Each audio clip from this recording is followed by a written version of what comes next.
Hello students, I'm Anita Abraham, Associate Professor of English. Welcome to the English classroom. This is video number 19. Today's English lesson is from semester 4 of the General English curriculum prescribed by Osmania University for students of BA, BCom, BSc and BBA. Today's topic is titled CV Writing, Chronological CV. If you like my video, please subscribe and press the bell icon so that you get notified of subsequent videos. Let's get started. CV writing, chronological CV. Before we go into chronological CV, let's look at what is the difference between a resume, a curriculum vitae or CV, and a biodata. There has always been some confusion about the difference between these three terms, that is curriculum vitae CV, a resume and a biodata. And all these three terms are often used interchangeably.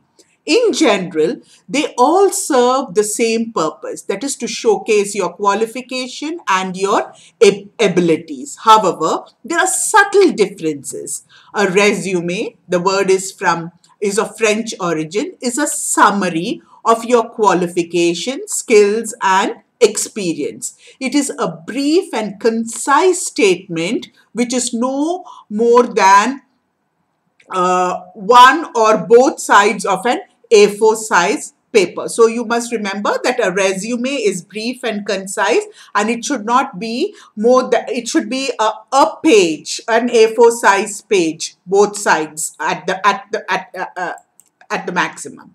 A resume is more suited for people with previous work experience or to apply for jobs where skills rather than academic qualifications are important. And the word resume is used more frequently in the US of A and Canada. Okay, so these are things that we must know when we are applying to these people, to these places, to companies that are based in these places. We should know what is the right terminology that we must use. Now, moving on to CV or curriculum vitae, which is the Latin, and it means a course of life. Okay, curriculum vitae in Latin means course of life, is also a summary like the resume, but it is longer and it is more detailed. So in addition to the academic qualification and professional experience, a CV or a curriculum vitae would include other information such as hobbies, awards, honors, membership to association, and it can be at least 2 or 3 page longer.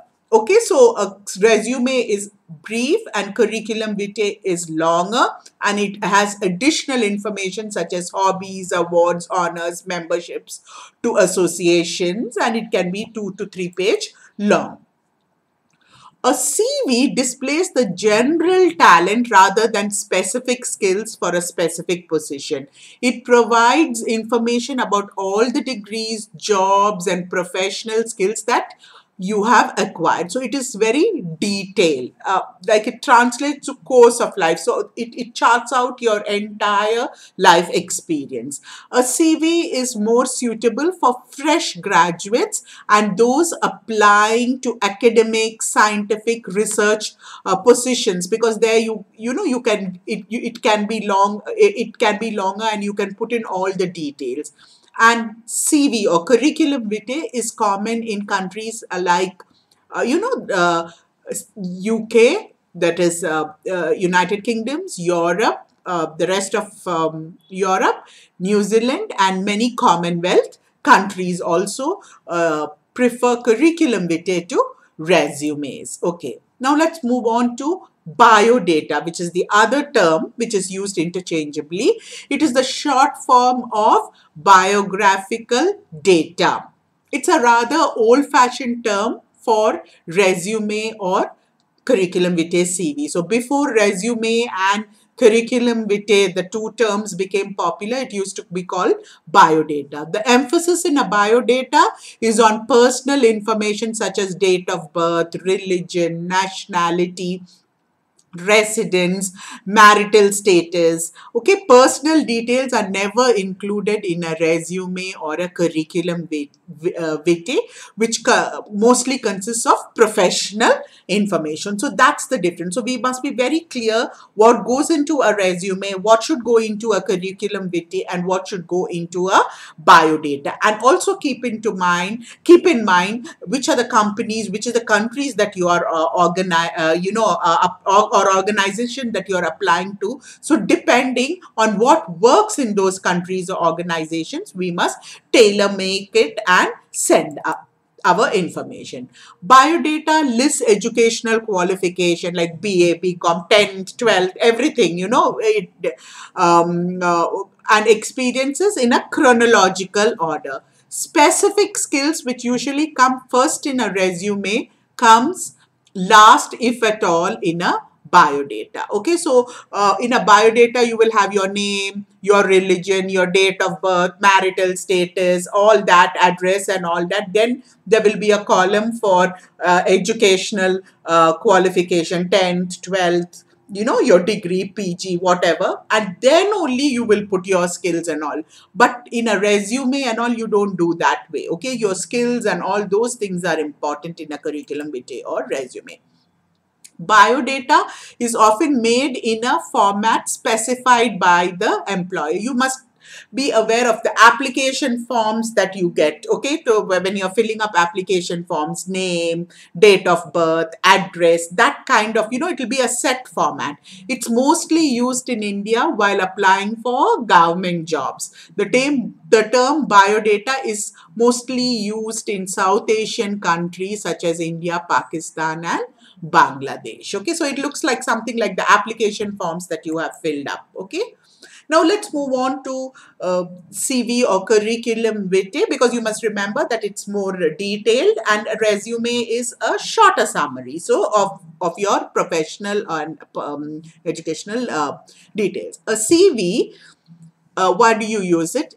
Quite simply, is an advertisement of yourself. You're advertising yourself through your CV. So the primary purpose of the CV is to make you appear attractive, interesting, and worth considering to the organization or company. That is basically you're advertising yourself. And you must remember, your CV goes before they even meet you. So your CV must be impressive.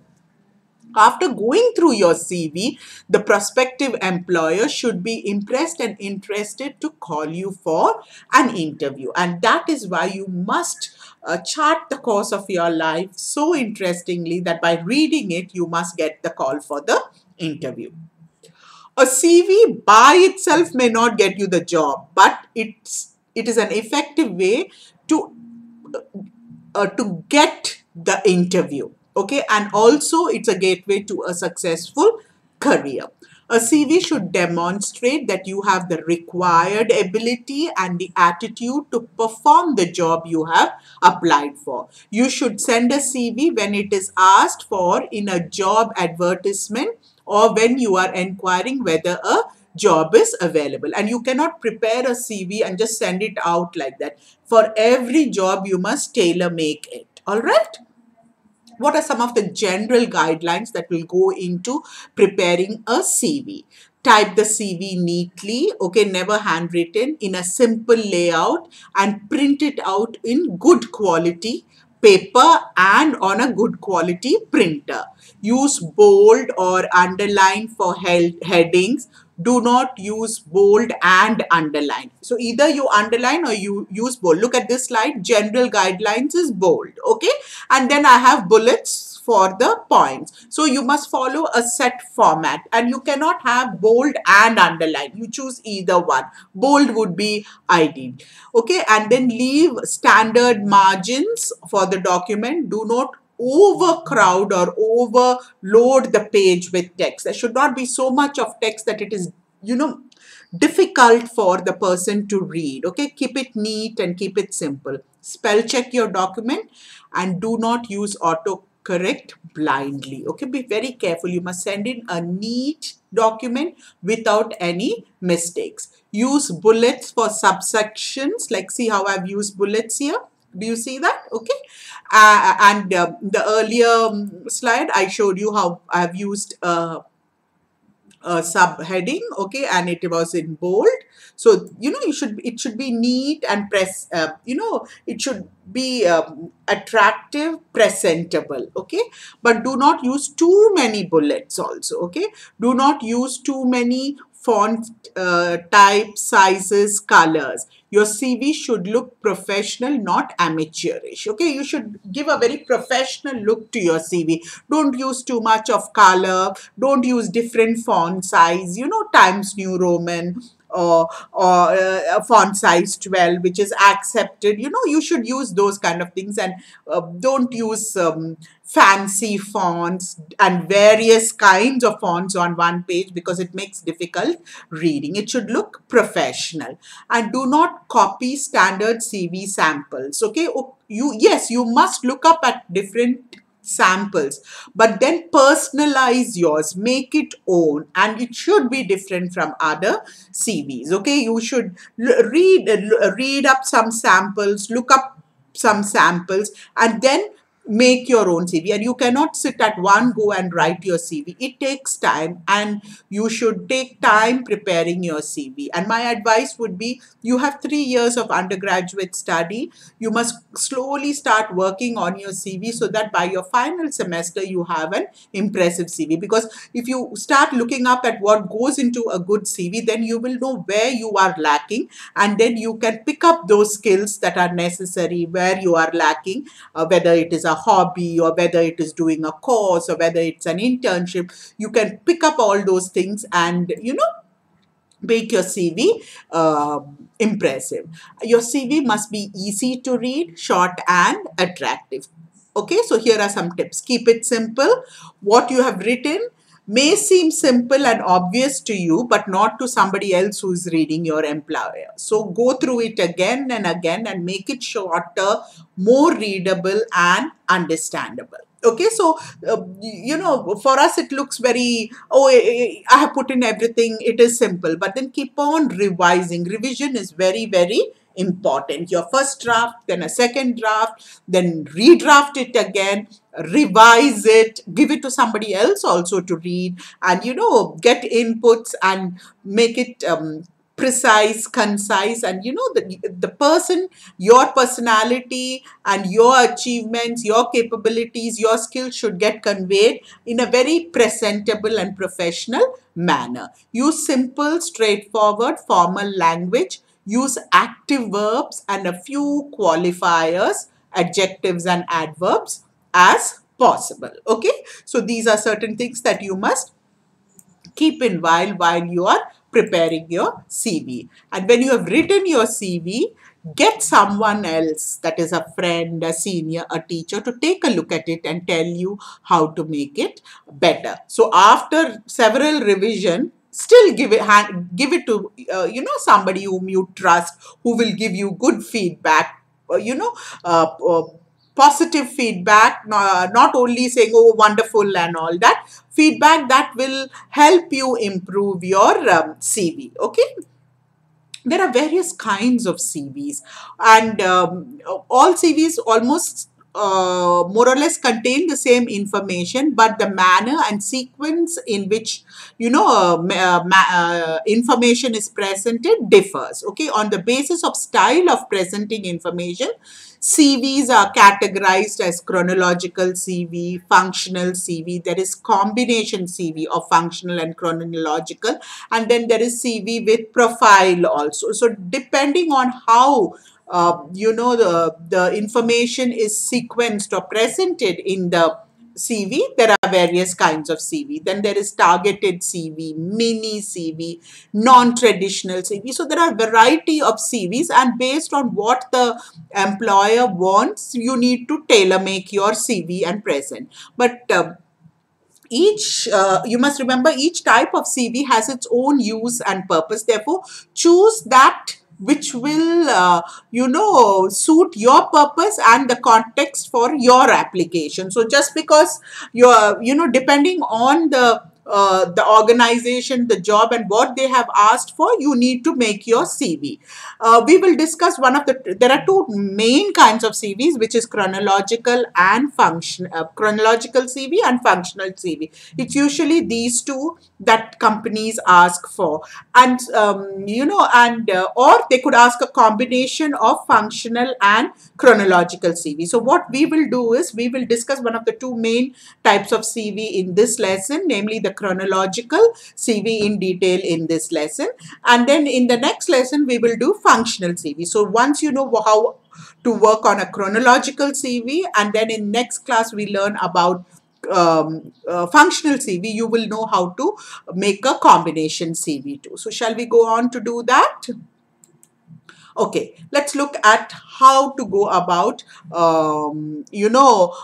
writing a chronological CV, preparing a chronological CV for ourselves. The chronological CV is the most common and popular format of writing CV. In this format, you list the details of your education, expertise, special skills, training, experience, accomplishments, and so on in a reverse chronological order.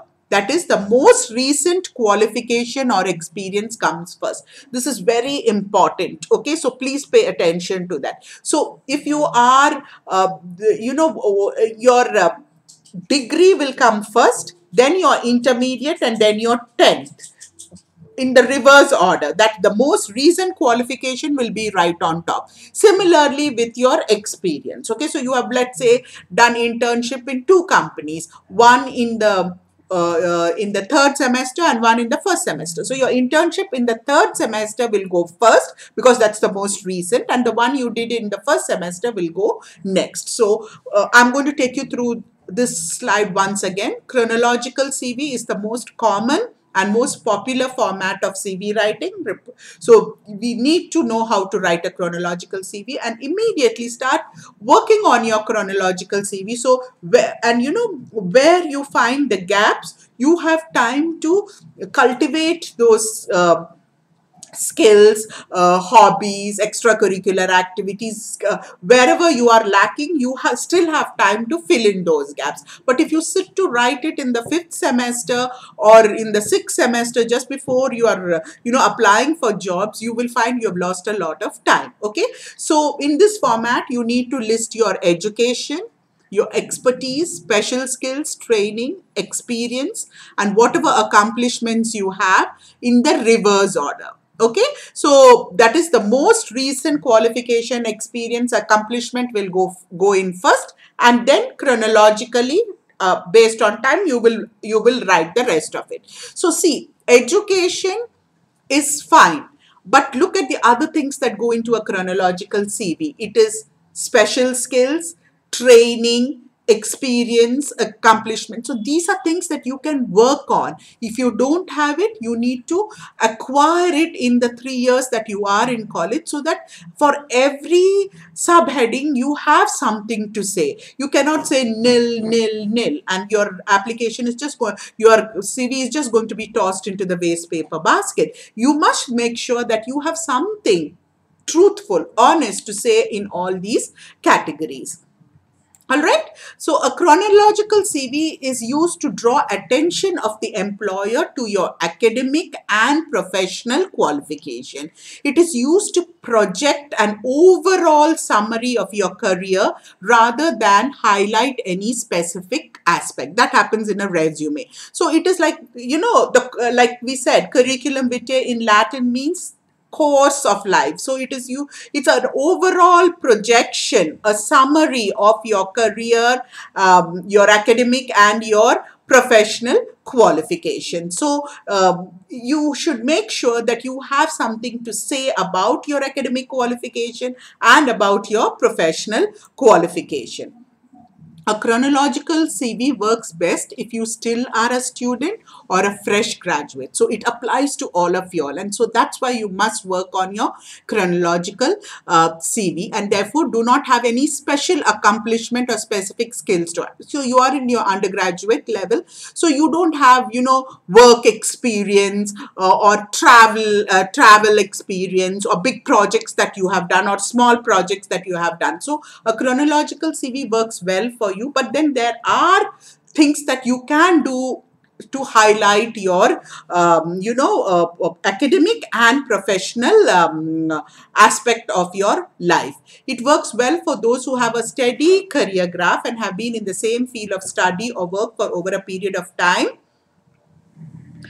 and are applying for a position in the same field. So for example, for at your entry level, you have been doing science and or commerce, let us say, and now you're applying for a sales job or a marketing job, so it makes sense. All right. However, if there are gaps in your education or career, or if you have shifted from one field to another too often, a chronological CV is not suitable, as it calls the prospective employer's attention to these gaps. Okay. And even if there are gaps, because you are listing it year wise, so let's say from 2020 19 20 2019 20 will go in first, then you're going backward like that. So if there are gaps, if you have taken a gap year, or if you have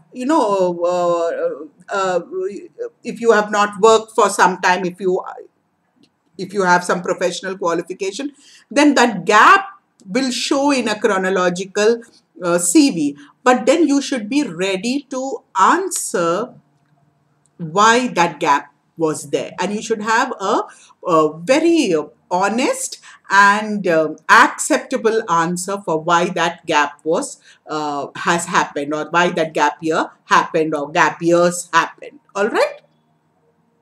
Now, moving on, what should we include in a chronological CV? So, a chronological CV has 6 sections. So, you must remember what these 6 sections are, write it down in a paper, and then make sure that you have something to say in all these 6 sections. And if you don't have, when you are in college, that's the time for you to make sure that you have some, you can, if it is, as we're doing the sections, you will realize, and I will tell you, if there is something missing, you don't have anything to say, then this is the time for you to fill in those gaps, do it, and then make sure by the 6th semester it is in your CV. Okay. The first section is your personal information, name, date of birth, age, only if it is required. Okay. Postal address, contact number, email address. So you must have an email address. You must have your own phone, not your mother's or your father's, because we find this so many times. Students give their parents' numbers.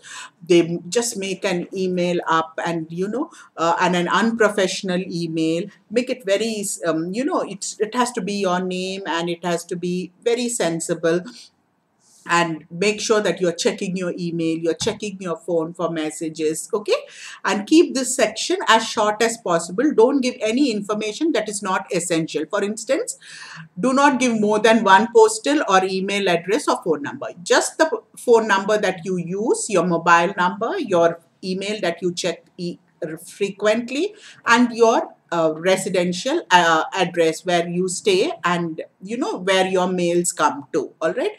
Make sure that your email ID sounds professional. Don't give funny or over the top email IDs like askwho@gmail.com or Yahoo, because we have seen students do this. Okay. Or world peace thing. It has to be your name, and need not specify your gender, marital status, or religious affiliation, as they are not necessary. Okay. So these, you don't have to tell whether you're male or, unless you are asked for, but your name itself will say marital status, whether you're married or not, or what your religious affiliations are. This need not go into a CV. The second is, so keep that short. Okay. Your personal information. Next is education. Okay. In this, list your most recent qualification first. Provide the years of study, the name of the institution where you have studied, and include the subject options you have taken, including grade and division. So let's say you're passing out 1920. Okay, so 20 you're passing out, so you would have joined 17, 18, 18, 19, 19, 20. So you will say 17 to 2020. Okay, is 2017 18 to 2019 20 undergraduate BA. You have done BA, that would be your qualification. And then the year, you have provided the year, the name of the institution, the name of your college, and where it is, which it is, which university it is affiliated to. Okay, and then what is your optionals. Okay, so if it is BA, let's say public administration, history and economics, and then your first division or grade A, or however the university grades you, it must go in there. Then you will go to your intermediate, and then you will put that down, then 10th, because that's all you will have. Like if you're doing, if you've done PG, then PG, UG, intermediate, 10th, it will go like that. Okay, so in the reverse chronological order. After having done that, the third section is experience. List your most recent experience first. Again, chronological. What you have done first will, what you have done last will come first. Provide the name of your employer, job title, more importantly, what you did. What was your job role? Okay, and what you achieved in the job. See, because you are in your in the during the course of your study you are doing it, it has to be an internship or it may be a part-time job. Make sure it is mentioned. So now this is very important, because don't leave this as nil. So during the 3-year course of study, make sure you're doing some part-time job, or you do an internship. Okay, or both, a part-time job and an internship, because it shows that you are committed to learning. Earning while learning is one big concept. You are also putting what you have learned into use. For example, commerce students can all work with chartered accountant firms, in whatever capacity, in a part-time job, as an intern, so make sure that you are, or science students can work in laboratories as interns, do a part-time job. So make sure you are doing something. You must have an internship or a part-time job as experience. Okay, and if you have more than one kind of work experience, give the one that is directly relevant to the job, okay, first, and then the others, but still go chronologically only. So make sure you are doing an internship or a job, part-time job, that is relevant to your course of study, and otherwise you will have to put in nil here, and that doesn't look good. Okay, and the fourth section is skills, and under skills will come proficiency in language, computer skills, or any other skills. So make sure you do a course in computers. Make sure you learn a foreign language. These are all important things. Okay, or some course that is relevant to your course of study or the kind of job that you want to do. So for example, statistics students do a course in SAP, or commerce students do a course in Tally. These are interesting value addition. So under skill also you must have something. So during the 3 years that you are in college, apart from doing your course, you need to do an internship, need to pick up one semester, you do a part-time job. In one semester, you learn a language. Okay, you can learn French or German. It's always good to learn a foreign language, and or do an advanced computer course, or do something like Tally or Java or SAP, something that's related to your course. So, if your BA students do a computer course, it looks good on your CV. Okay, so learn a foreign language, do a course that's relevant to you. Now MOOCs are available, massive open online course, and there are so many courses that are available free online. So do these courses and get e-certificates, so that you can say that you have done a relevant course in, for example, you're a history student and you have done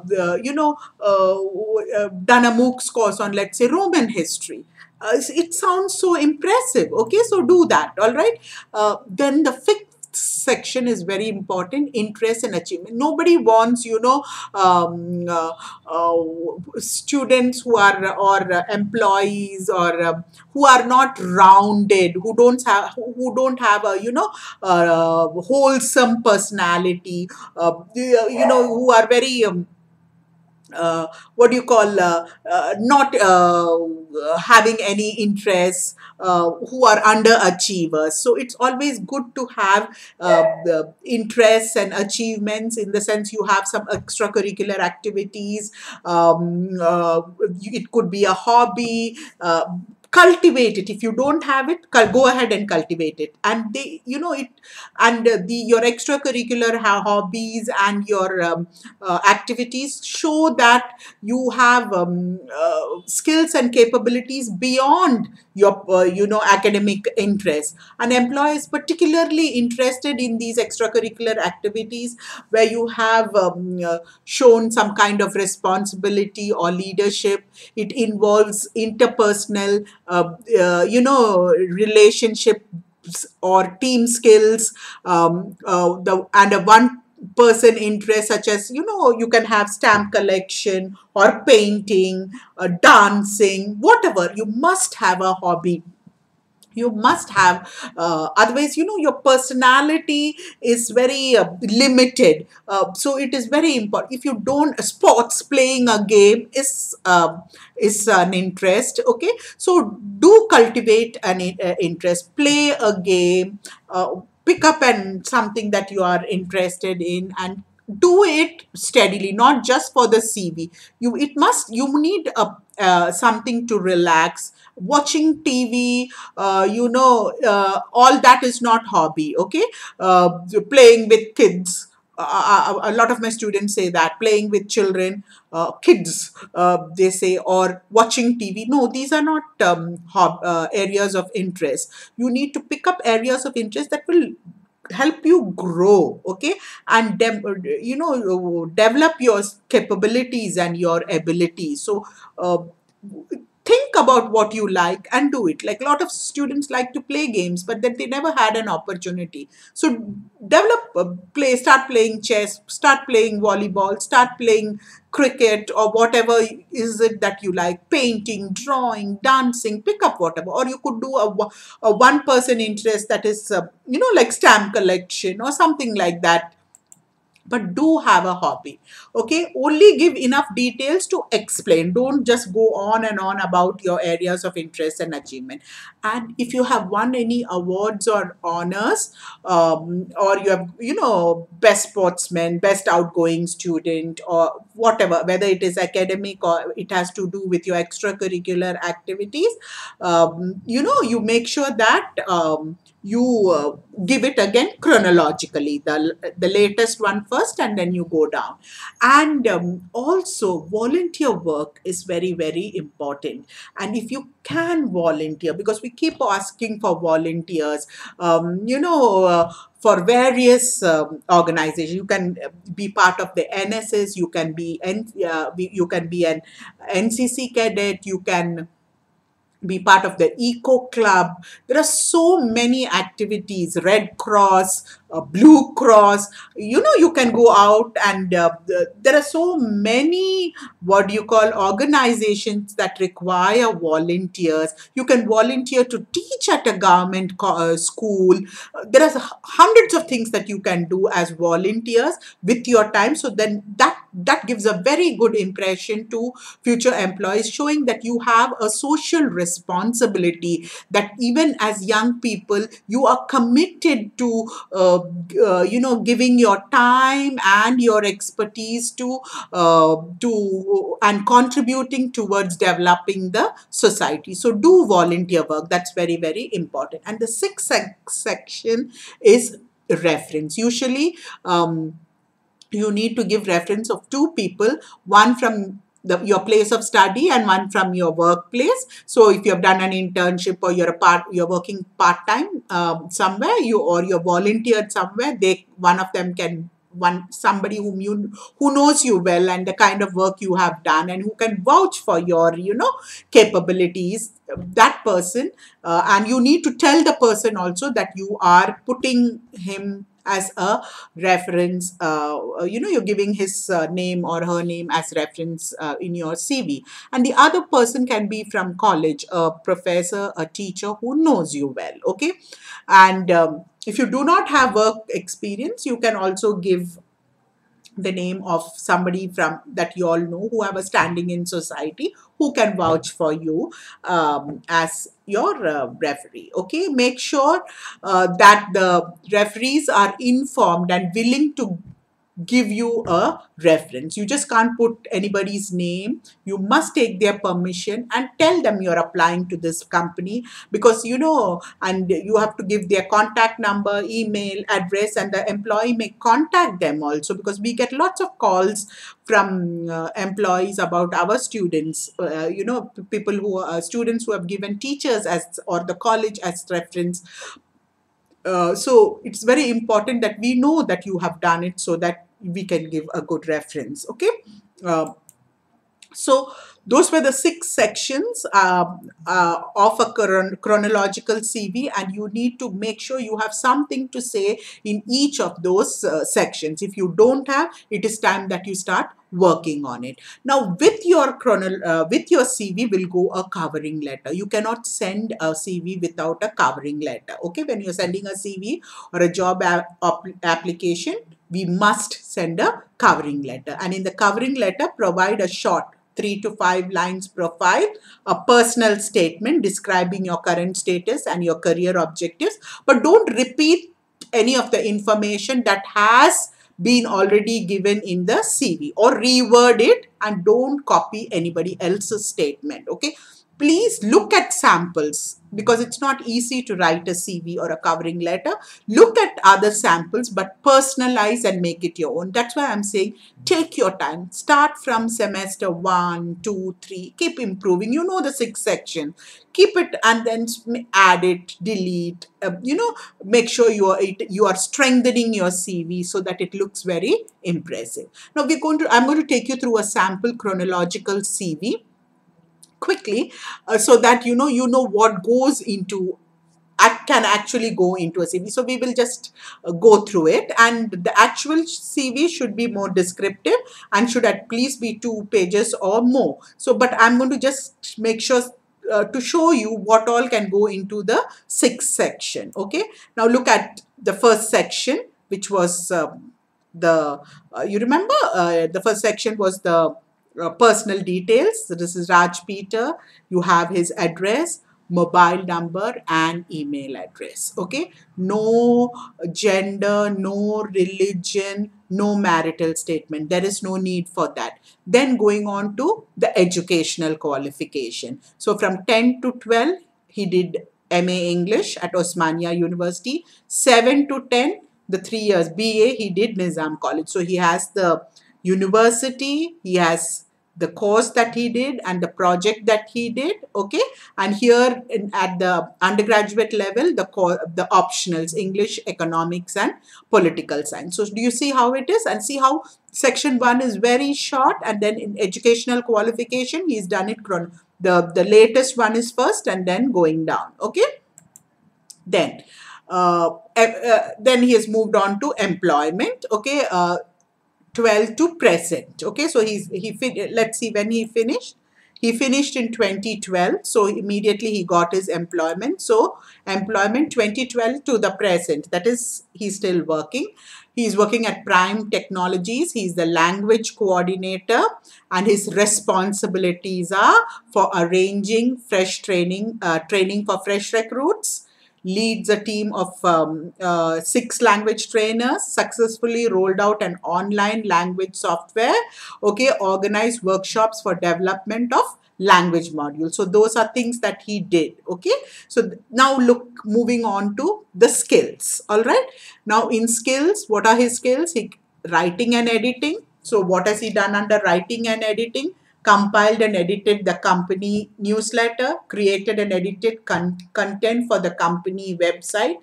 He's got computer skills. So that's why I said computer skills is very, very important. Microsoft, Word, Excel, PowerPoint, front page, PageMaker, Corel Draw, whatever he can do with computers. And languages, look at it. Huh? Fluent in Hindi, Telugu, and English. So whatever you're fluent, currently learning to speak Chinese and Esperanto. So that's why I said computer skills and learning a new language sounds very impressive on a CV. So you must do this during your course of your undergraduation so that it gets highlighted in your CV. Now moving on to the next section, the fifth section, interests and achievements. Now look at this. An active member of Hyderabad Rocks. This is a organization help raise awareness about the need to protect rockscapes of Hyderabad. So when you write something like this, and it should be honest, so he says he's an active member and it shows his environmental awareness and the consciousness that he has as a young person to protect the nature around him. Okay, and he was also that is his interest. And now look, employee of the year award 2015-16 for contribution to corporate life. So this is a major achievement. He's put that you see, he's going chronologically again. Best Student Prize at Osmania University 2012, the year he passed out, for overall performance in academics and ex-best outgoing student. So he got that in 2012, but his employee award is 15. So whatever is the latest has come on top. So do you see how he's put his achievements? So you must have an interest and also achievements, honors and awards that you have. And then the sixth section would be your reference. So he has two references. The first one is Miss Samina Mirza, who is the head and HR training of Prime Technologies, where he's working. So that is his first, from his organization, he's put his first reference because that's where he's working. And his second reference is Professor Ms. Rao, who is the head of the English department, Osmania University, where he studied. And before putting these two references, Peter Raj should have taken permission. So because you need to put the designation, the mobile number, email for the employees to contact. Okay, so let's quickly wrap up and review what we have learned. We've learned what is the difference between a CV, a resume, and a biodata. So biodata is something that we use it's a little old-fashioned. We use it in India, Pakistan, Bangladesh. So you must focus on curriculum vitae and resume. Resume is a summary, okay? It is shorter than a curriculum vitae, but curriculum vitae is what you must be working on as freshers, and it is more detailed, okay? So the most important thing you must remember is to put the latest information first, and we saw how a curriculum vitae is divided. We looked at, there are many types of curriculum vitae, but the two major types are chronological, which we looked in detail in this lesson, and in the next lesson we will look at the functional curriculum vitae. So the chronological curriculum vitae is divided, curriculum vitae, which means a summary of one's life, course of one's life. It comes from the Latin word, and it is divided into 6 sections, and we must make sure that we put the latest details first chronologically, and then divide it into 6 sections and make sure that we have something to say about all the 6 sessions. So I hope, students, that you are now familiar with what goes into preparing a curriculum vitae, a chronological curriculum vitae, and it cannot be done overnight. So I would advise that you start preparing your curriculum vitae, have 6 pages stapled together and write the headings on it, so that you know what should go into each section, and keep fine-tuning. And if you have, for example, somewhere you have nothing to say, for example, the first is personal information. You won't have any problem with that unless you need to make an email address or have a phone number of your own. Education also, you won't have any problem because it's like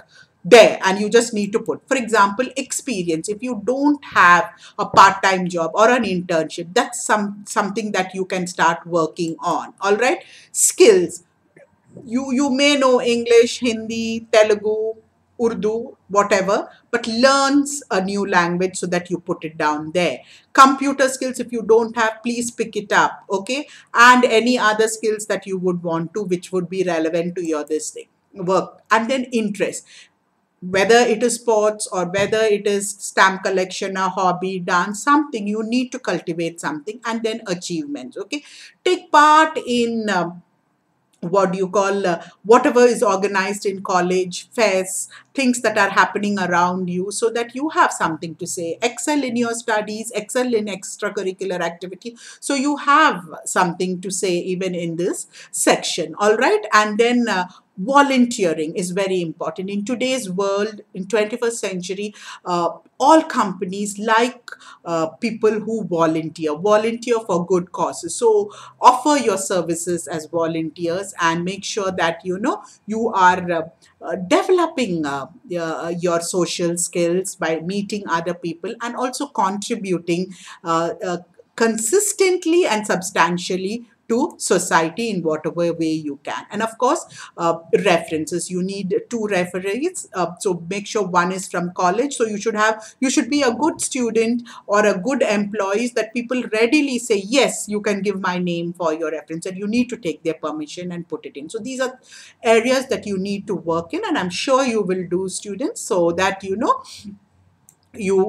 have a good CV ready by the time it is time for you to apply for your job. So if you start working on it, you will know what your strengths are, what are the areas that you need to develop, and you still have time to work on it. So do work on making a good, impressive chronological CV for yourself, so that it gets you the job that you want and you succeed in life. Thank you, students. Take care and stay safe.